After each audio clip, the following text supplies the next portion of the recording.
Chapter 1. Perseus wants a hug. I had to start with this guy. After all, he's my namesake. We've got different godly fathers, but my mom liked Perseus' story for one simple reason. He lives. Perseus doesn't get hacked to pieces. He doesn't get damned to eternal punishment. As far as heroes go, this dude gets a happy ending. Which is not to say that his life didn't suck. And he did murder a lot of people. But what are you gonna do? Perseus' bad luck started before he was even born. First, you gotta understand that back in the day, Greece wasn't one country. It was divided into a gazillion different little kingdoms. Nobody went around saying, "Hi, I'm Greek." People would ask you which city-state you're from. Athens, Thebes, Sparta, Zeusville, or whatever. The Greek mainland was a huge piece of real estate. Every city had its own king. Sprinkled around the Mediterranean Sea were hundreds of islands, and each one of them was a separate kingdom too. Imagine if life were like that today. Maybe you live in Manhattan. Your local king would have his own army, his own taxes, his own rules. If you broke the law in Manhattan, you could run away to Hackensack, New Jersey. The king of Hackensack could grant you asylum, and Manhattan couldn't do anything about it, unless, of course, the two kings became allies, in which case you were toast. Cities would be attacking each other all the time. The king of Brooklyn might decide to go to war with Staten Island, or the Bronx and Greenwich, Connecticut might form a military alliance and invade Harlem. You can see how that would make life interesting. Anyway, one city on the Greek mainland was called Argos. It wasn't the biggest or most powerful city, but it was a respectable size. Folks who lived there called themselves the Argives, probably because Argosites would have made them sound like some kind of bacteria. The king was named Acrisius. He was a nasty piece of work. If he were your king, he would totally run away to Hackensack. Acrisius had a beautiful daughter named Danae, but that wasn't good enough for him.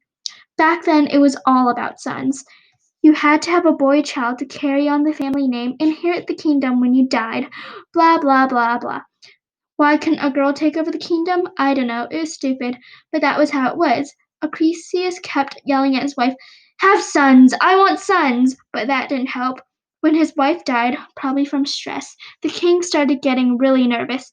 If he died without male offspring, his younger brother, Proteus, would take over the kingdom, and the two of them hated each other. In desperation, Acrisius took a trip to the Oracle of Delphi to get his fortune read. Now, going to the Oracle is usually what we call a bad idea. You had to take a long trip to the city of Delphi and visit this dark cave at the edge of town, where a veiled lady sat on a three-legged stool, inhaling volcanic vapor all day and seeing visions. You would leave an expensive offering with the priests at the door. Then you could ask the oracle one question. Most likely, she'd answer you with some rambling riddle. Then you'd leave confused, terrified, and poor.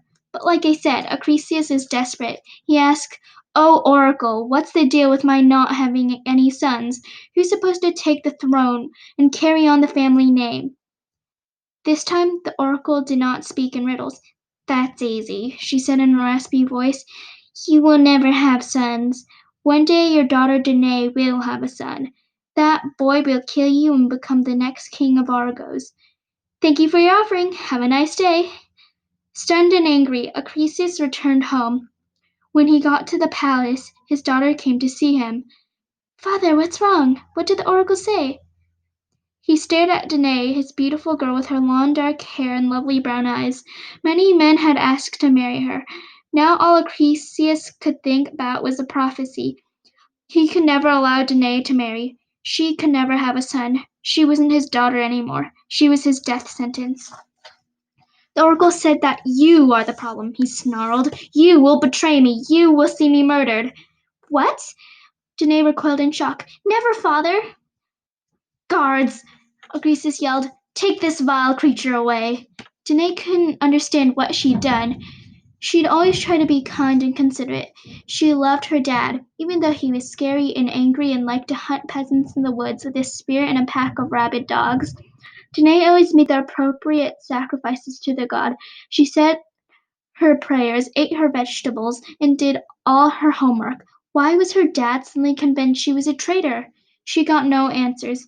The guards took her away and locked her in the king's maximum security underground cell, a broom closet sized room with a toilet, a stone slab for a bed, and 12-inch thick bronze walls. One heavily grated air shaft in the ceiling allowed Danae to breathe and get a little light, but on hot days the bronze cell heated up like a boiling tea kettle. The triple locked door had no window, just a small slot at the bottom for a food tray.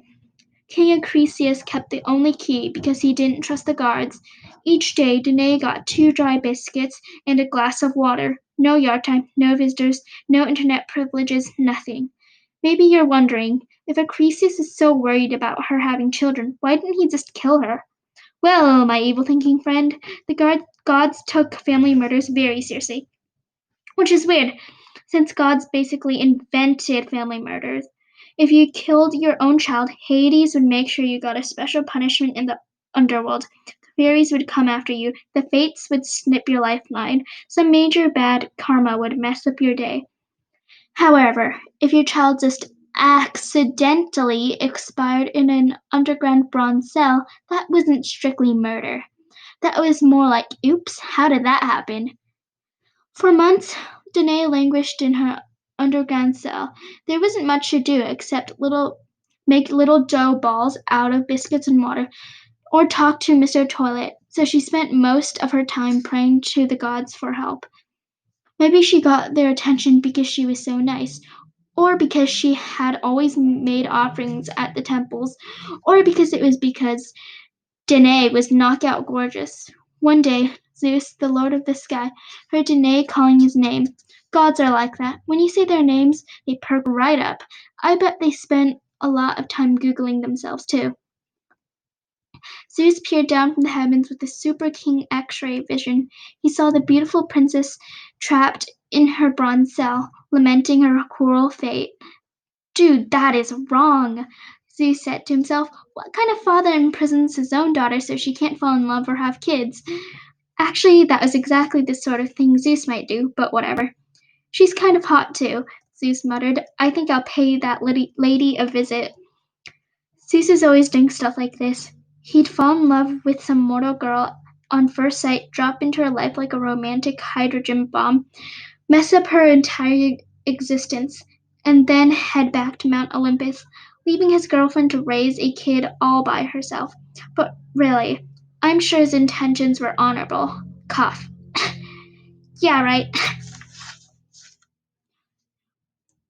With Danae, this only challenge was figuring out how to get into that bronze maximum security cell. He was a god, of course. He had skills. He could simply blast the doors open, but that might scare the poor girl. Plus, then he'd have to kill a bunch of guards, and that would be messy. Causing explosions and leaving a trail of mangled corpses didn't set the right mood for a first date. He decided it would be easier to turn into something small and sneak in through the air vent. That would give him plenty of privacy with the girl of his dreams. But what should he turn into? An ant would work. Zeus had done that once before with a different girl, but he wanted to make a good first impression, and ants didn't have much of a wow factor. He decided to turn himself into something totally different, a shower of gold. He dissolved into a swirling cloud of 24-karat glitter and sped down from Mount Olympus. He poured through the airshaft, filling Danae's cell with warm, dazzling light that took her breath away. Fear not, said a voice from the glitter. I am Zeus, the lord of the sky. You look fine, girl. Do you want to hang out? Danae had never had a boyfriend, especially not a god boyfriend who could turn into glitter. Pretty soon, like in 5 or 6 minutes, she was madly in love. Weeks passed. Danae stayed so quiet in her cell that the guards outside grew incredibly bored. Then one day, about 9 months after the glitter incident, a guard was pushing a food tray through the slot in the door, as usual, when he heard a strange sound, a baby crying inside the cell.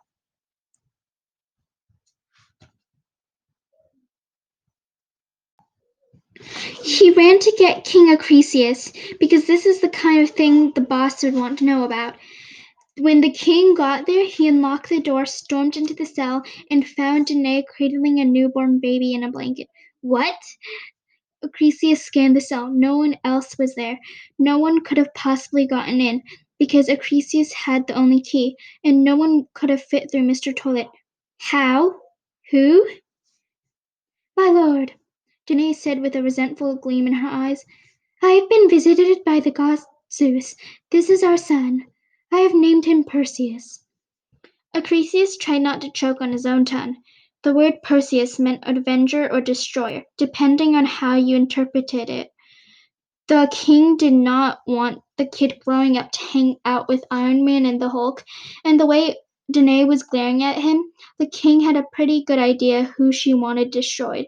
The king's worst fear about the prophecy was coming true, which was kind of stupid because if he hadn't been such a butt brain and locked up his daughter, it never would have happened. But that's the way prophecies work. You try to avoid the trap, and in doing so, you end up building the trap around yourself and stepping right into it. Acrisius wanted to murder Danae and the little boy, but that was the safest bet. But there was that whole taboo thing about killing your family. Annoying detail. Also, if Danae was telling the truth and Perseus was the son of Zeus, well, angering the Lord of the Universe wasn't going to help Acrisius's life expectancy. Acrisius decided to try something else. He ordered his guards to find a large wooden box with a hinged lid. He he had some air holes drilled in the top just to show he was a nice guy. Then he stuffed Danae and her infant son inside, nailed the lid shut, and had the box tossed into the sea. He figured he wasn't killing them directly. Maybe they would perish from thirst and hunger. Maybe a nice storm would smash them to pieces and drown them. Um, Whatever happened, it wouldn't be his fault.